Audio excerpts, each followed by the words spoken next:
Today's guest has been writing since she was 8 years old. She's a Reiki's master, meditation and mindful facilitator, yoga teacher, and author of a new book titled Old Space: Affirmations and Meditations for Healing and Loving Yourself. Welcome to the show, Michelle. How are you doing? Thank you, Toby. I am doing great today. It has been a bumpy week. A lot of people have been saying the same, like kind of up and down emotionally. But today is actually a good day. How about you? Wait, does it have to be? I'm also doing fine. Like I've been looking forward to speaking to you all week already. So I'm so grateful that we finally have the time and the space to sit and talk virtually since all these months that we've been planning this already. But can you explain this to me? Like having a bumpy week, and it has to be something that's common to everybody. Does it have to do with any energy factor or anything going on, or what's that? I don't know what is the energy factor, because there's other times where I'm not super into astrology, but people could say, oh, it's Mercury retrograde, or this planet is doing this, and it's like, oh, okay. But this week, I don't know. A lot of my clients have been very emotional. A lot of my students have been very emotional, and the emotion that is threading through everybody that I'm speaking to is sadness. And I wonder if part of it is like the weather, and the dark times are coming. The longer nights instead of all the sunshine. Possibly it's that, but it's been kind of an emotional week. And today I woke up and felt like, all right, I'm smiling. So good. Yeah. Yes. I mean, sometimes I also feel that way too, like emotional, but like you said, waking up smiling, I always try my best to be intentional, to be, grateful for every breath I breathe. So I wake up and I'm just thankful and try to play some lively music. And that way I go through my day with music, actually, when I'm feeling down. And I just feel better throughout with music or podcasts and just conversations that just boost my mood every time. Yeah. That helps me a lot. Yeah, me too. Yes. Music is like that, it just hits your soul. I mean, when I have to do any kind of cleaning, the work that you don't like to do, like cleaning, I have to find the right playlist to get me motivated. Yes. So I agree with you. Of course. Yeah. And before you know it, you're just dancing around and just doing the chore you don't want to do. Yes. So I'm really grateful that you're on this podcast today for this episode. Like, I find it so fascinating that you have been writing since the age of 8. Like, that's so awesome. Like, writing first with picture books, and later you said, I read that, you got a typewriter and all that. Like, I really find that interesting. Can you share this story with me? How did you start, writing? What brought up all of this writing, and how has the journey been since then to becoming the Reiki master, and becoming a yoga teacher, becoming an author, and more that you do, everything that you do? It kind of was a big round arc of a path. I tend to take the hard way, the hard path. People say take the high road. I don't know. I'm taking the detour. So when I was a kid, I used to draw all the time, and I like to make up characters and kind of act them out. And around the age of 8, when of course we're, learning how to put together sentences and write and read, I started putting words to my drawings and making little stories, and then stapling those pages together and hand them out to my family. And then as you read in my book, that my grandmother used to take us to yard sales and garage sales when we were kids, and there was a typewriter, and to me it was gorgeous. It had a case, and it was like this blue-green color, and I was like, please, Grandma, please. And so she bought it and said, you better use this. Yeah. And I did. I used it all the time. And in the case, it had this little pocket, and I used to put all my books in it, and it was something I did a lot of. And then life happened. And I kind of fell away from it from time to time. In my early teens, I got into poetry, and then started writing like fiction again, and then in college poetry, and then a very long break. But in between there, trying to figure out what you want to do, I went and got an English degree for writing, um, which is the degree that you can do anything and nothing with. And along the way, I kind of discovered Reiki and yoga. First yoga.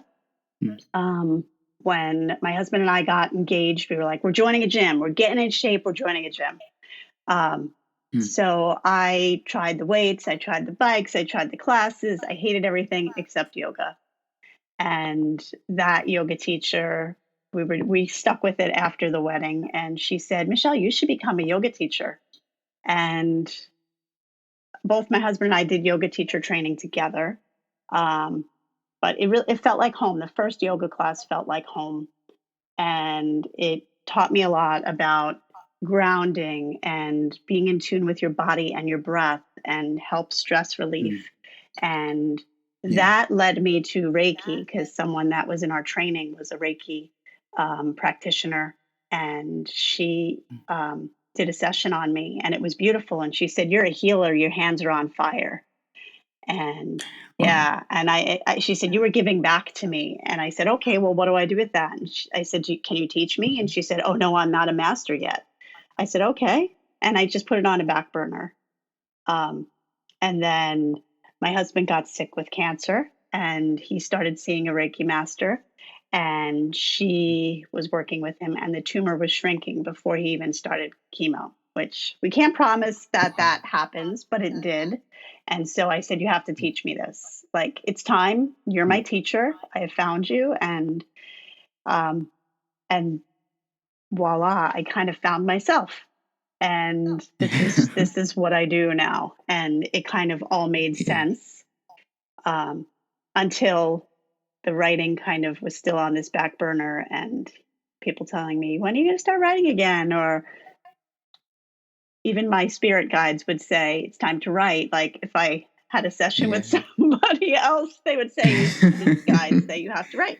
So when the pandemic hit, I realized you have no excuse about time anymore. You have all this extra time. It's time to start.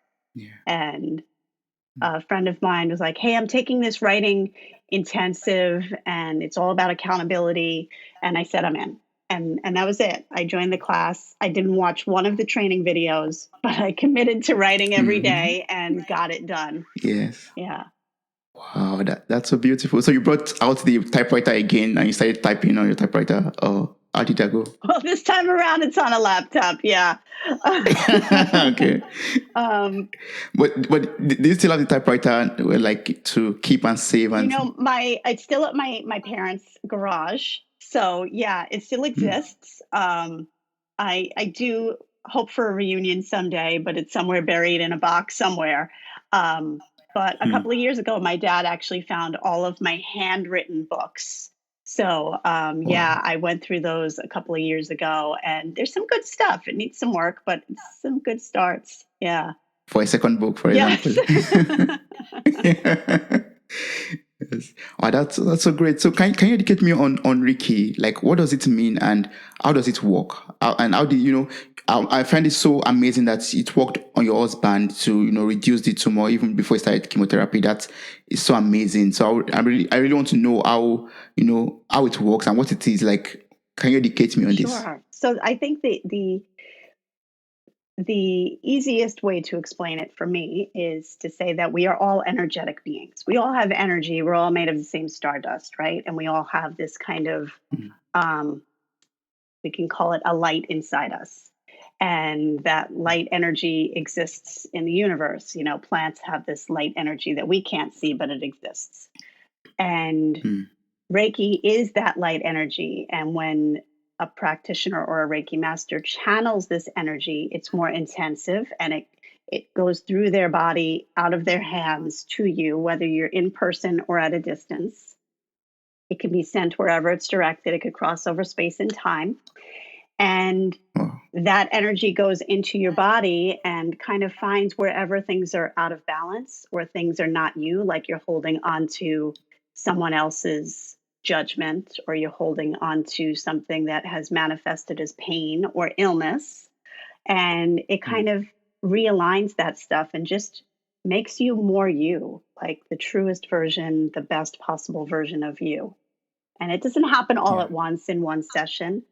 It's not magic. It's not like a magic wand that just fixes everything, but it definitely brings you more into alignment. And also, because it does that, it helps us, whoever's receiving, it helps to make you realize who you are and want to be more of that. Wow. So how does it work with, energy healing? Like, are there like some techniques to it, or how can we even practice it in order to get all of these benefits and the energy healing that it gives? Sure. So, Reiki, there are Reiki trainings. It's 3 levels. There's an introductory, where it's most about working on yourself.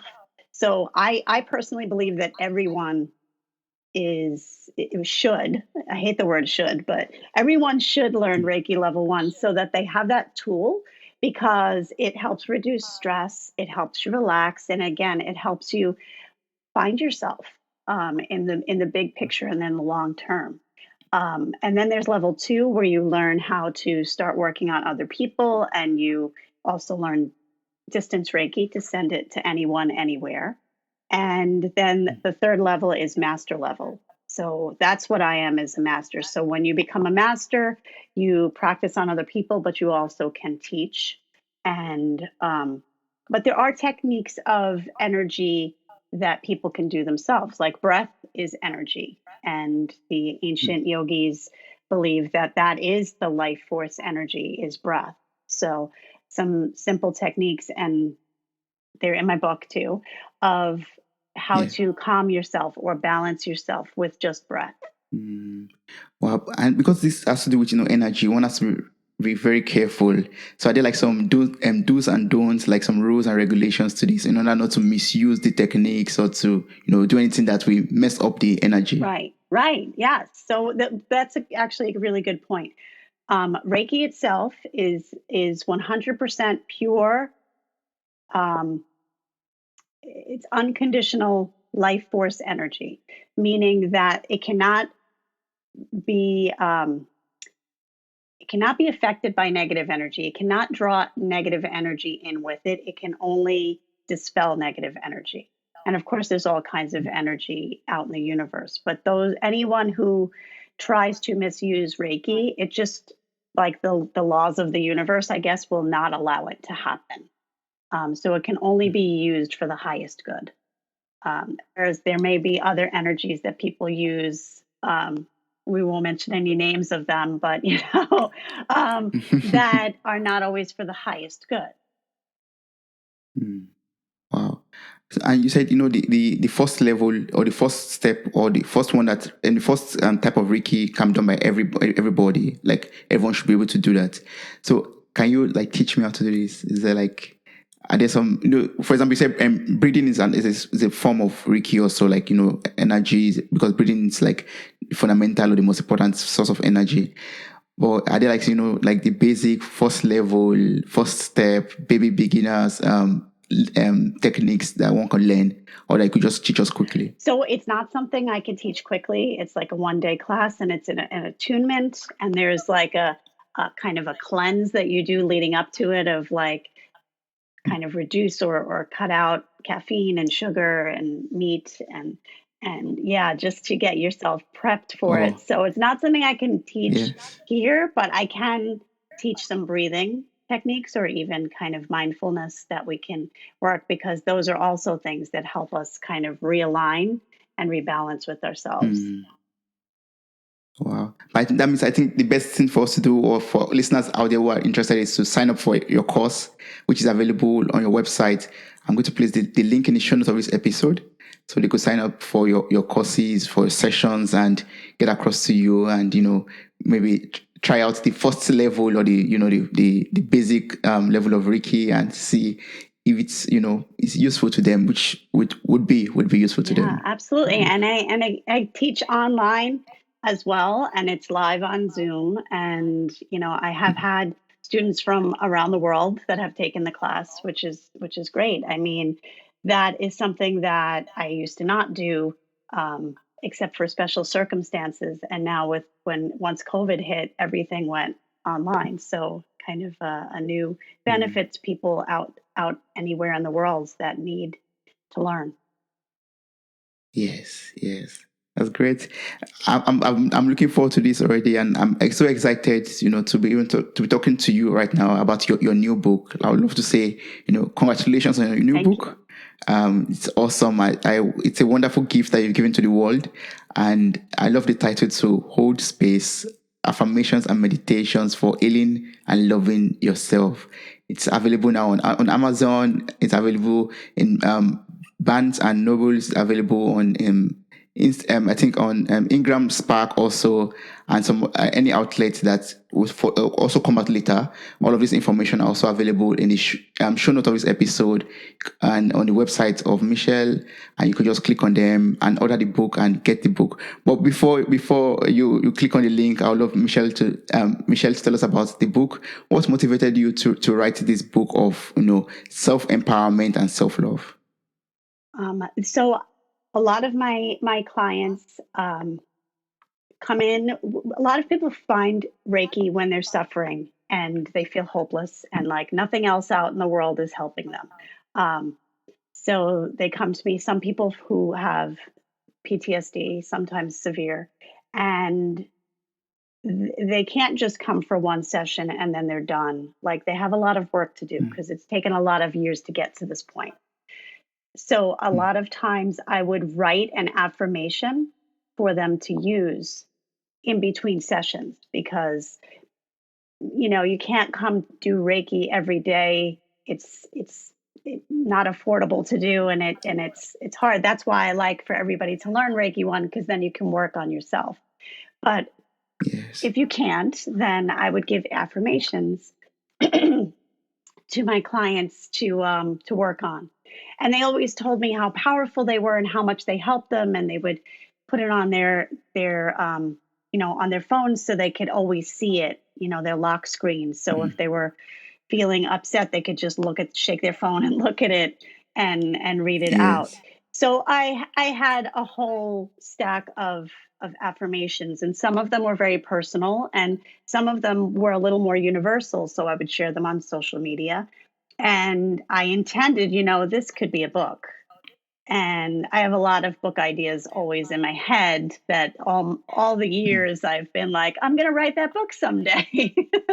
So finally, when it came time and COVID hit and I said, I'm going to write the book, I said to myself, the most universal and universally available and desperately needed book is the book with affirmations, because that everyone can benefit from.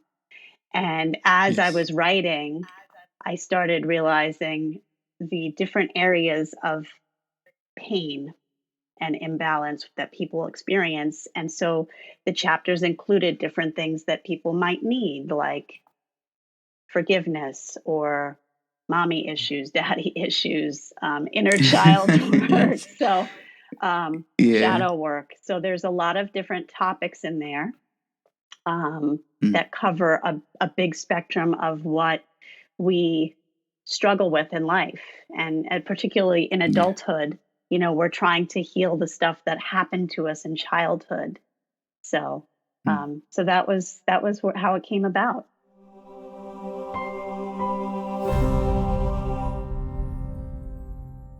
Yeah, that's so awesome. I was going through your website on the page where you wrote about the book. I saw this quote from you. You wrote that whoever you are, and no, you said whoever you are, no matter your gender, your race, or background, how powerful it is when someone says, "I got you." It's you deeply to know that someone is holding space for our well-being. That's sounds so great. It's awesome that you have this peace of mind, or you have this assurance that someone has your back, that someone is there fighting for your well-being. And this book, Old Space, provides these kind of affirmations and meditations that helps us to even fight for our own well-being, and also gives us affirmations and gives us this kind of tools, gives us this kind of weapons that we could use to fight for our own healing and for our own freedom from shame and guilt, for example, like you wrote in some chapters of the book. And I was reading through like the praises of people that have gone through the book already, that have read the book, and I was like, wow, so amazed. Like it truly works. The way you narrated your story, you use your personal story. I find it very great that you shared your own personal experience also. Like even having the suicidal thought from the age of 10 and all that. I don't know if you would love to share this story with me and how your healing journey, your own personal healing journey has been since then.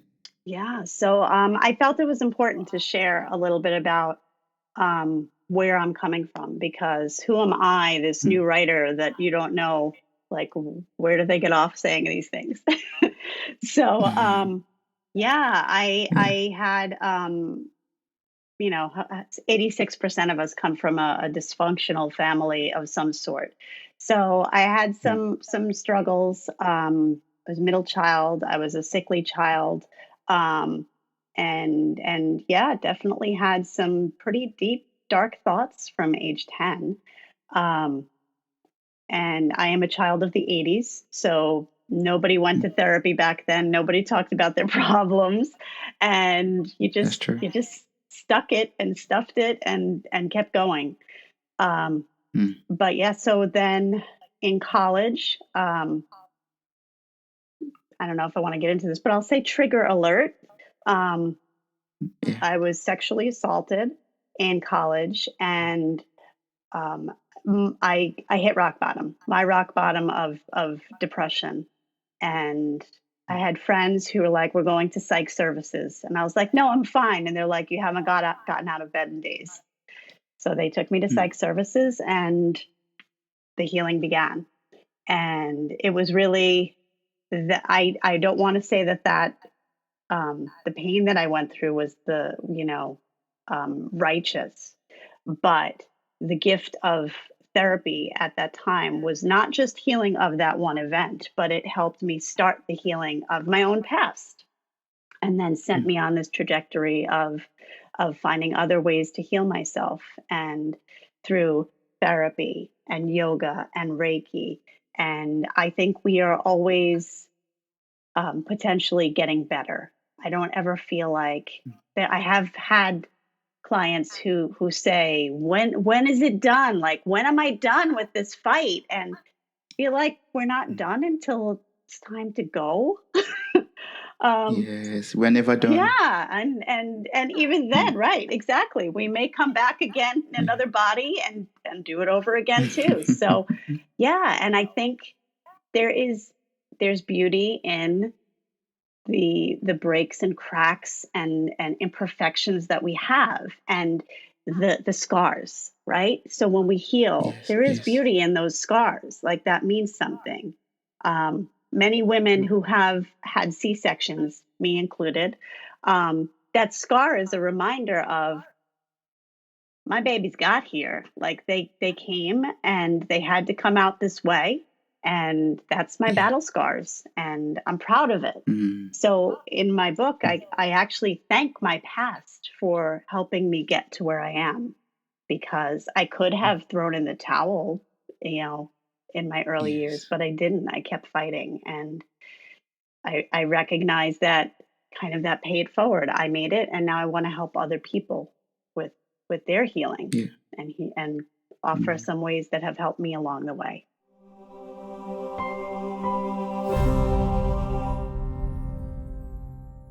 Wow, that's so wonderful. I don't want it to seem as if I'm singing too much songs of praises, but I really appreciate your strength. I admire your strength and your ability not to throw in the towel and say, yeah, I'm done for. But you picked yourself up from the bed after being sexually assaulted, and you made everything, you turned your whole experience of the past into something wonderful to help other people out of their darkness also. Thank you so much for your strength and for pulling through, for seeing the light at the end of the tunnel and moving towards that, and healing yourself and helping other people to Thank you. to heal also. Yeah, that's awesome.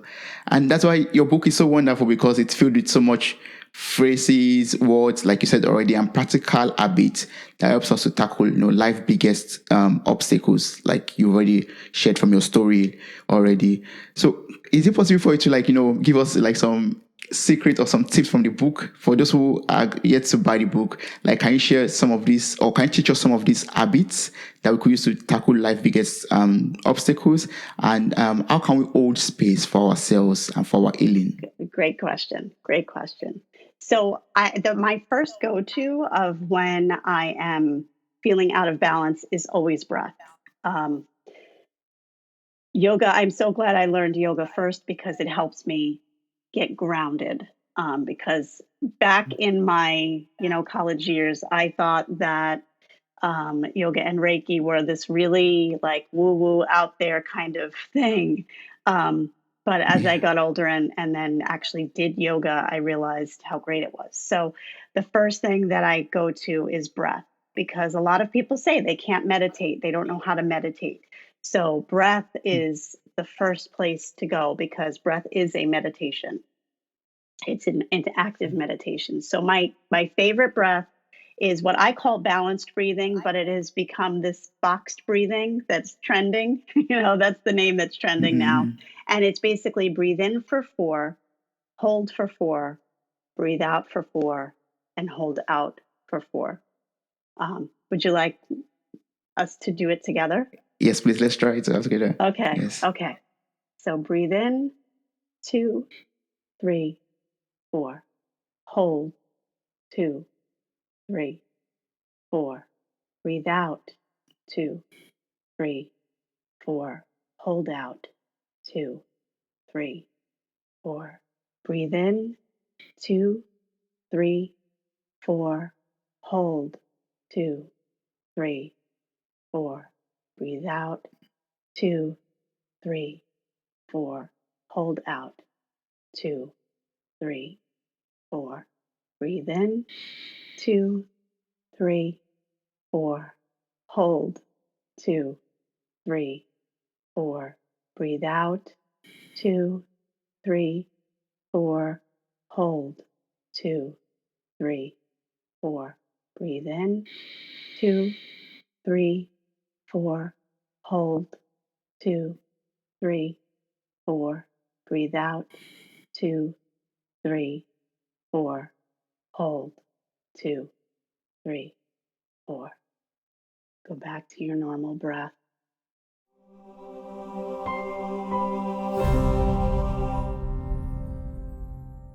Wow. I felt like relieved, like for that few seconds that we did that. Yeah, yeah. It doesn't take much. It really doesn't take much to bring yourself back to center. Mm, Um, and that is one that you can kind of do anywhere, and mm, it's easy to remember. I like to say do 4 rounds of it because it's all about the 4s. So you're kind of making it into a cube instead of a square. yeah. Um, but it's very helpful. Gratitude work, you mentioned starting your day with gratitude. Yes. Gratitude is such a fabulous way to really start your day. And um, I'd love to talk about that for a second. Yes, please. Because it's November and everybody's talking about gratitude. And I started a gratitude challenge and wanted to put it out there for people Mm, that I literally used to in my early 20s when I would struggle with um, liking myself, yeah. forget about loving myself. So I would say, okay, pick 3 things. This is literally the thing I did. Pick 3 things that you like about yourself. Mm, And at the time of the age of our early 20s, we're kind of superficial. So I would look in the mirror and I'd be like, I like my eyes, I like my hair, and I like my ass. And those were the 3 things that I would mm, focus on. But I liked them about myself. Therefore, it became this thing when I would start my day that way, looking in the mirror and say that I actually liked myself mm, for the day. yes. And even some people would compliment, like, "Oh, your hair looks so pretty today," or Mm, one day I switched it up and said my eyebrows, and I got compliments on my eyebrows, which people don't compliment eyebrows usually. So I was like, this is something. Yes. Um, so I think when we can pick something we're grateful for, sometimes about ourselves, if we're feeling down about ourselves, to focus in on ourselves. And if we're just starting the day and like, oh my God, the world is terrible, what do you like about the world? Kind of Mhm. change up the negative into a positive, and not in a toxic positive way, but recognizing, yeah, the world may seem like it sucks, but there are little good things in the world too. That's true. I mean, I can totally relate with that, especially about the body part. Also, like I'm in my late 20s, and I can relate to that. Or also, like, yes, it's true. 100% correct. Like, I also started that also myself, like being grateful for my eyes. That's one of the body parts that I can relate to with you right now. So I just in the morning when I'm being grateful, I say, oh, I thank God. I'm grateful for I thank God for my, my attractive eyes, for example. And between before I know it, like in some months or some time, I just started noticing people complimenting my eyes. I was like, oh really? Because before I used to find it so puffy and just awkward and stuff like that. But then I just intentionally started just being thankful for my eyes and some other body parts, and Yes. I started getting compliment for it. And like, oh, you are looking so good. You are looking handsome. I'm like, oh, me handsome. They're not in the same equations actually, but from time after being grateful for it over a long period of time, it started coming to me. Like I attracted it to myself. I would say through gratitude. Yeah, Yes, it works. exactly. It does work. Exactly. And that is the power of attraction, right? The law of attraction or manifestation is all about that. It's what you Yes. put out into the world that attracts it back. That's true. That's true. And I'm so happy that we are talking about this also. Like that's one of the habits that one could, practice in order to hold space for oneself in this world actually. And also for healing. So one could be grateful for whatever healing that one wants in his or her life also. Right. Right. Yes. So Exactly. I want also like talk about something that I was seeing your book and I've been hearing about it a lot, but I love you to enlighten me on this, and that is chakras. Like, can you teach me the different kinds of chakras? I was reading about there's one that stood out to me was the heart chakra in your book, and I would love you to talk about the different kinds that you listed there and also their importance. Sure. So the root chakra, there's 7 chakras. It goes with the color within the body. 7 chakras within the body. There are other chakras that are attached to your soul, but not within the body. But we're just going to talk about the 7 primary chakras. And they go with the colors of the rainbow: red, orange, yellow, green, blue, indigo, and violet. So the Roy G. Biv, if you learned that method of remembering the colors. So it starts, the first chakra is the root chakra. It is at the base of the spine, and it is the color red generally, and it is related to our safety, our security, our place in the world, and also for groundedness. Usually, there is a basic affirmation that goes with each chakra. Like root chakra is "I am safe." The second chakra is the sacral chakra, which is the lower belly, or for women, it's kind of the reproductive area. So it's below the navel. Yeah. And that is a color orange. And that has to do with our creative source, our like creative energy source.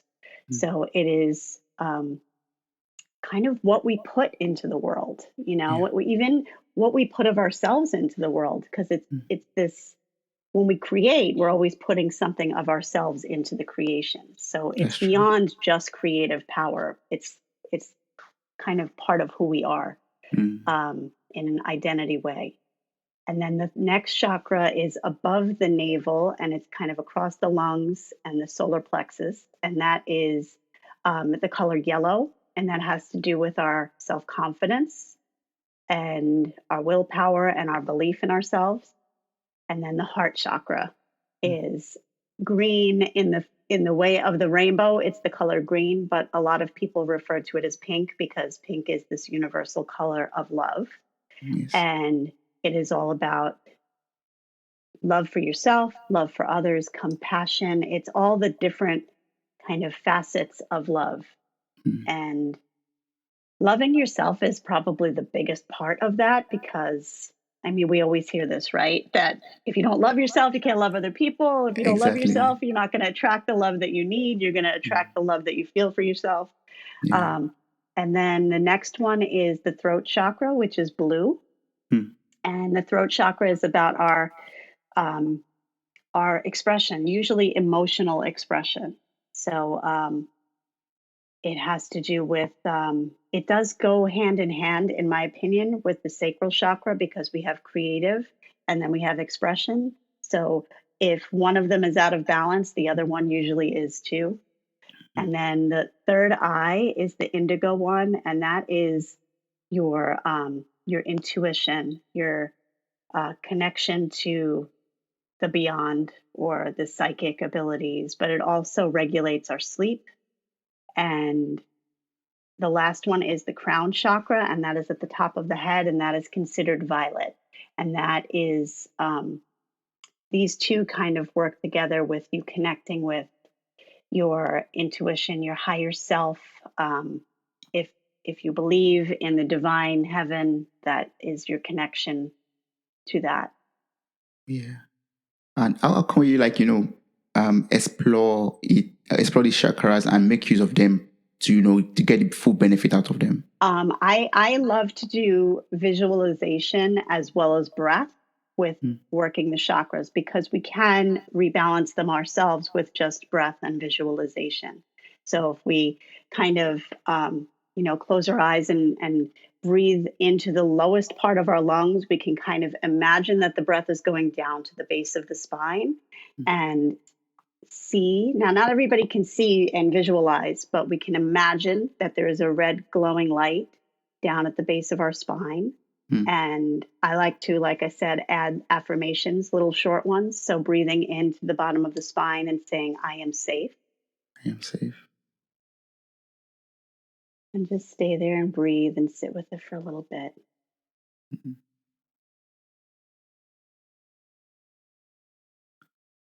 And then imagining the space below the navel and breathing into that space and seeing the color orange and saying to yourself, I am creative.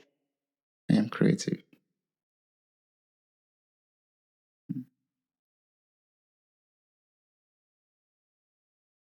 And then moving up into that lung capacity, your full lung capacity of the solar plexus, and seeing yellow.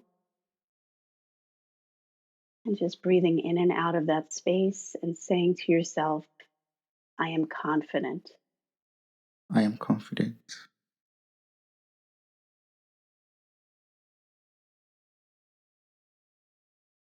And then I like to encourage you to put your hands over the heart space and breathing into the center of the heart, even not the side of the left, but the energetic heart, which is right in the middle. Mhm. And just keep breathing in.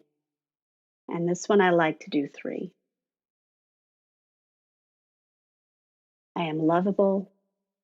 I am lovable. I am loved. I am loved. I am loved. I am love.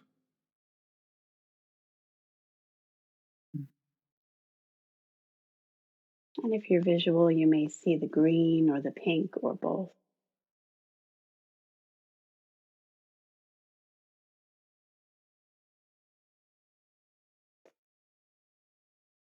And then in your mind, go up to the throat and imagine a blue glowing light there.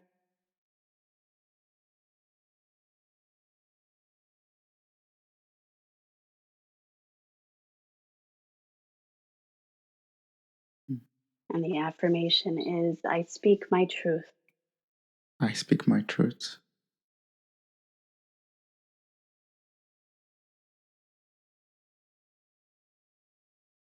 And then as we move up to the third eye, it's indigo or a deep purple blue.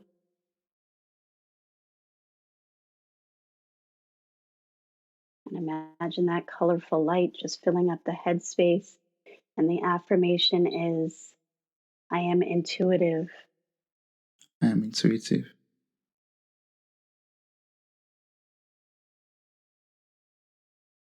And then all the way up at the top of the head, the crown, with a violet or a violet white or violet silver colored light.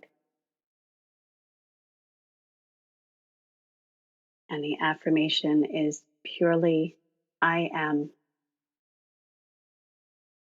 I am.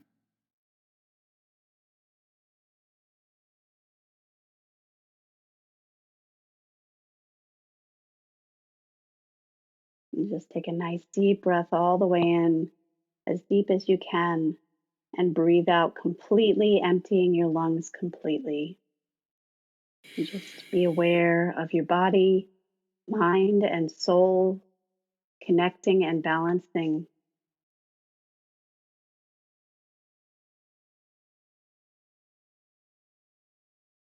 Thank you. Wow. Thank you so much. You're so welcome. And one could keep on practicing this over and over to, yes. Well, this is so balancing, I would say. Like, it calms one's mind down a little bit, connects everything together, aligns everything together. And wow, this is I'm so thankful. I hope everyone who is listening to this also could also practice alongside, and and maybe pause it and practice all over again and over again. And yes, and if you need any further help, you can contact Michelle on our website, and every information is in the show note of this episode. You could just click on them and book a section to get more explanation and to learn more about this. This is so beautiful. It's so beautiful. Yeah. Well, I would still love to dig deeper into your book. Like as I said earlier, chapter 7 of the book. Like if no one knows what chapter 7 is, you have to get the book to know what chapter 7 is. But I would say it's about you wrote about embracing our lights, our dark, and shade of gray. And we have to do this in order to gain freedom from guilt and shame, and also to reclaim our power, as I understood. So, but for us to do this, I understood that I understand that we have to do some shadow work exercise. And this is also related to like mirror walk or mirror talk. And this sounds so interesting to me because this podcast is called Mirror Talk Podcast. So can you explain this to me? Can you explain this shadow work exercise to me? What's it about? How does it work? What are the steps to it? So there are multiple techniques to do your shadow work, but regarding the mirror one, um, as we talked about earlier, with kind of embracing the physical things we like about ourselves is so easy. But when we look into the mirror and go deeper into our soul, if you think about it, when we look in the mirror in the morning and we're having a bad day, we see that in our face, in our eyes. And outside world may not, but we know things about ourselves and we can see that. So the Yes. shadow work with the mirror is diving into that depth of the feeling, right? Like imposter syndrome, for example, and that we think that we're just faking it in the world and everybody sees another side of ourselves. So the Yeah. shadow work is going into those places where we think we're not enough, or we're not good enough, or that we don't like about ourselves, and sitting with it Mm. and sometimes it's about finding the source of where it came from and giving forgiveness to that time, space, or person. Yeah. And other times it's about embracing our inner child and literally imagining that we're seeing our inner child in that mirror and loving that person, that little Yeah. person that didn't deserve whatever happened to them, or what mean things were told to them that they believed that we still believe. Yes. But can't that be dangerous? Or, I mean, going to those dark places, or, as I said, shadow. Can't, sometimes I feel like, we could feel trapped in that, that era or that moment of our lives, when we visit all those unfavorable conditions or situations that we had to experience in the past. It could, dig up some things that we've buried for so long. And yeah, are there like ways to ensure that we are able to visit those situations or those moments or those people in our lives, sit with them and come out better and stronger, without being worse than ever before, than when we forgot about everything? Yeah. I mean, it's so easy for us to believe that. Well, you know what it is? It's fear. So Mm. when we let fear rule, right? When we go into it with fear, Yeah. it does feel like it can hurt us all over again. Yeah. But when we go into it with love and compassion, like with the want to heal, I really want to heal. I love myself. I want to love myself more. Mm. That when we do that and sit with it, that whatever that thing is of the past, it truly can't hurt us anymore Mm. when we come at it with love and Ah, compassion. So yes. it's a hard path. That's why it's in chapter 7 and not chapter 1. um, but it is doable. It Yeah. really is doable that we can look at the darkest places of ourselves and be safe doing that Mm. and come out of it um, a little bit lighter and brighter. There's a movie that this character um, he doesn't like himself, Mm. and he meets a young lady that likes him, and he doesn't feel worthy. And throughout the movie, he has to keep doing these things to prove himself and prove himself to himself. He Mm. thinks he's proving himself to her. And by the end, there's this moment where he has to kind of battle himself, like Wow. this like ego part of himself. Mm. Um, and that's kind of what shadow work is. It's almost like going in and what we in this present body, mind, soul, self, we think it's ugly or we don't like it about ourselves. Yes. And then we go in and realize that's not really the true me, Mm. or that part of me is just scared or sad and needs a hug. um, and that, again, like I said, coming at it with an open heart and love and compassion makes it not so scary. Mm. And we can't, again, negative things and dark things can't hurt us when we come at it with that love. Wow. Yeah. Yes. Okay. Because I was about to ask you, like, some people could say, it's my past already. I don't want to revisit it. And what's the benefit? I mean, I'm fine and okay right now. Why should I, revisit my past or dig out what I've buried for a long time? But you said it already. It helps us to become better. It helps us, um, become aligned with ourselves, I guess, I believe. And also, back to the title of your book, Old Space for our own healing from the things that we thought we are free from already, but it's still haunting us or could still come back to haunt us also. And Yeah. yes, and it's all time. Like, we don't have to like fight all our battles at once. It's Mm. just that there are, honestly, our past will keep coming back around Mm. until we're ready to deal with it. And it usually gets louder and louder each time. I like to say, even for me, the writing thing, even though that's not necessarily a negative, Yeah. it kept coming around and coming around. And then at some point, it feels like somebody did that to me. And I'm like, okay, I will do it now. So Yes. our past comes back around again until we're ready. So, like trauma, we can't go all the way to the bottom of the trauma if Mm. we're not ready. Um, just like with people who dissociate and they disconnect from something that happened to them, they have no memory of it. That is a protective defense mechanism, and that is a healthy one. A Mm. lot of people think of it as negative, like, why can't I remember? Our body has checks and balances to protect us. It's the same thing with shadow work. Our body, mind, and soul will never let us go deeper than we're ready to go, Mm. that we're ready to handle. Yeah. So it is scary. I'm not going to deny that. It can be scary. But when we know that that thing can't hurt us now, Yes. that there's a little bit more bravery in going in and dealing with it. Mm. Wow. And people that are suffering from, PTSD and anxiety, for example, could this be useful to them also, like, doing some shadow work to reduce anxiety or to, get healing from PTSD? Um, I don't think it's great at reducing anxiety. It's not like one of those go-tos quick things. There are other things in the book and other techniques. But it is a healthy thing to move forward out of the trauma and the triggers.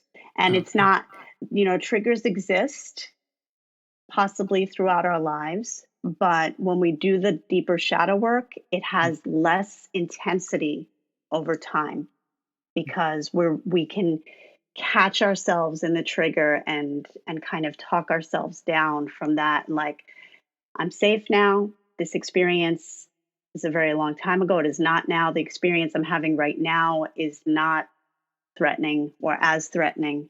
And I am safe in my body. I'm safe in my mind. I'm safe in my soul. And be okay. Yes, yes. Which is also good, which is also very important, to let go of those triggers and trauma. Yes. Yes. Mm-hmm. But can you explain some of these techniques that could be used to reduce anxiety or to heal PTSD also that your book? Yes. So there are a bunch of techniques. So for someone who has anxiety or is in a trigger, and this is, I'm not a psychologist or social worker, but these are ones that I've used. These are ones that a lot of them use. Yeah. And it's using our five senses. So the way they like to say is name 5 things you see, 4 things you hear, and it goes on and on. But I don't like to do the number thing because then it can get more stressful. Like, I'm not hearing 5 things. So I just like to say, use all of your senses. Look around, something that is comforting that you see, right? Yes. Listen and find something comforting that you hear. Like maybe it's a baby laughing, maybe it's a bird chirping. Something, take a deep breath in, something comforting that you smell, right? And maybe taste doesn't always work. Usually the smell and the taste can go together. And then there could be something around you that you feel. So it might be, the fabric on your shirt or rubbing the back of your head feels comforting to you, right? That there are Yes. different things that we like to feel, or like playing with the ring, right? That there's different things that can be comforting. So it's about finding your comfort, because comfort is like a really good hug or a really warm, cozy blanket that we like, right? Yeah. It brings us Yes. brings things inward to feel safer, rather Yes. than feeling very open and exposed. So it's just going through the actual senses to bring yourself back, as well as breath. Like that breath that I mentioned earlier can also be used to bring yourself back in, or literally giving yourself a hug and just holding yourself tight Yes. as you breathe, Yes. to feel like I'm in my body. Right now, I'm safe in my body. Nobody can penetrate this. Nobody can hurt this. I'm Yes. okay. Wow. Yes. And that gives you some, assurance. And as you say, like comfort could be a form of hug. Like you feel like, yes, I am safe. I'm secure. I mean, that's why there's these beautiful now tools that we have out in the world, like weighted blankets, or they have the stretchy like suits that you could wear that feels like a hug, right? Because Yes. these techniques really work, that they make us feel like we're hugged, right? And some of us may not have gotten enough hugs in childhood, and that's part of why the world feels so scary. So it is really helpful. Even your own hug to yourself can be comforting. That's true. Or get a very big teddy bear and just hug it all the time. Yes, exactly. Or like petting your cat and your dog, like those. It is comforting to people. This is why it does help us bring our heart rate down and our blood pressure down, because Yeah. it is a sharing of compassion and love and care, like sharing space. Yes. Like they're Yeah. holding space for us when they come sit down with us when we're crying or we're, nervous or sick. Wow. Yeah. Yeah. I mean, from everything you shared right now already, it's enough proof to say that your book is a very wonderful tool.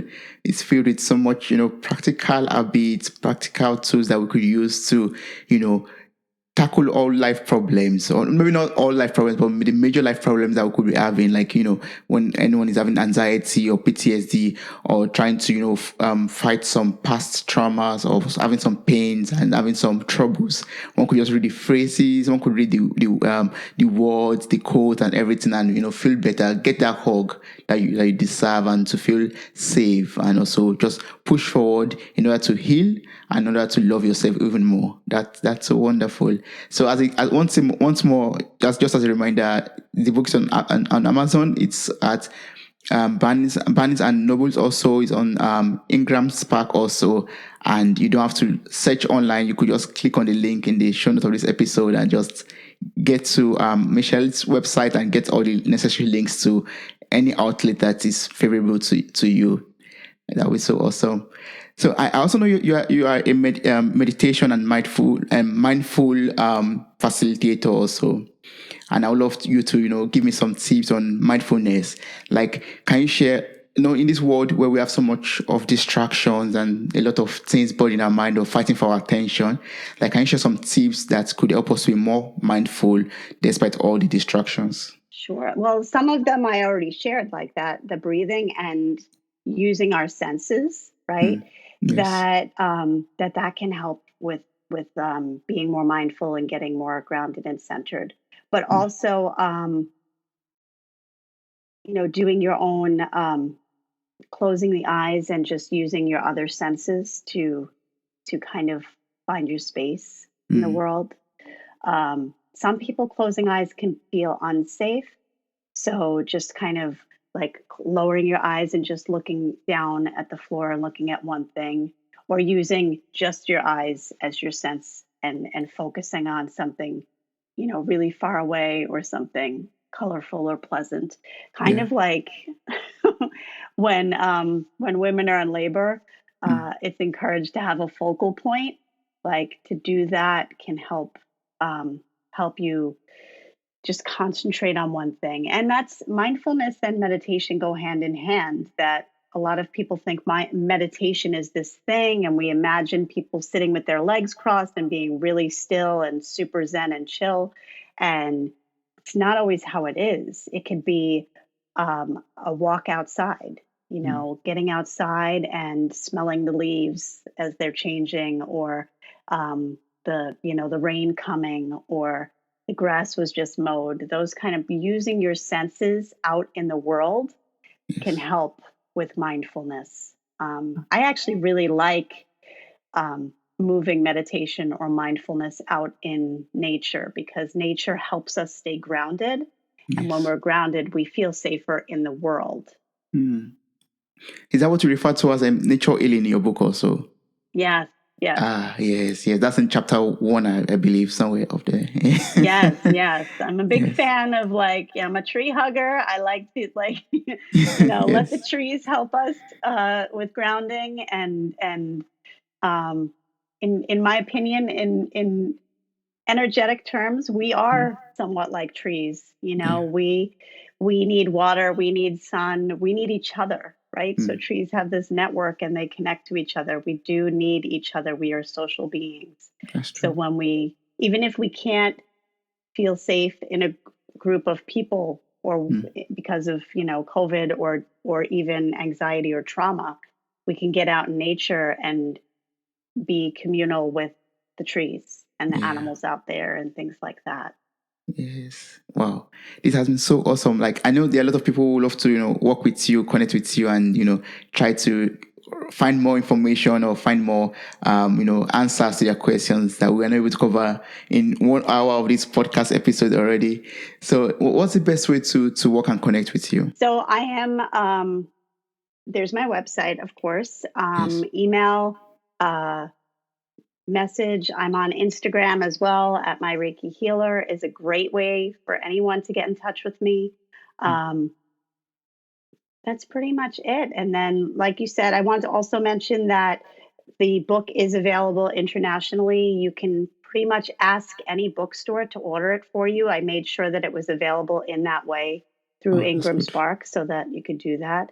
And Yes. my illustrator of the cover artist, is from Germany. So Oh, awesome. um, That's Yeah. awesome. So, and I actually found her on Instagram. So Wow. it was really a good fit. Um, but yeah, you can pretty much find me anywhere. The other thing I wanted to mention is with the purchase of the book, I am offering all the meditations. There are, I think it's 9 meditations in the book, and I have the audio. I recorded them so that they could be guided meditation because I'm not a fan of reading meditations in book and trying to meditate. Yeah. Meditation is hard enough. So I recorded them so that way you could just download them and listen. You can read along if that is good for you, but to just listen so you can just enjoy it and just be. So, anyone who buys the book, if you sign up for the email list or just shoot me an email, I can send you the link to download the meditations, including you, Toby. Oh, that's awesome. Thank you so much for that. Like, I'll encourage everyone to buy the book. I'll try to get a copy of the book myself so I could also read everything in much more better and, deeper details. And also, yes, get the benefits of, from your life experiences and all the tools and all the tips and, yeah, wonderful insight that you've placed in the book. Thank you so much. I really appreciate this. Thank you, Toby.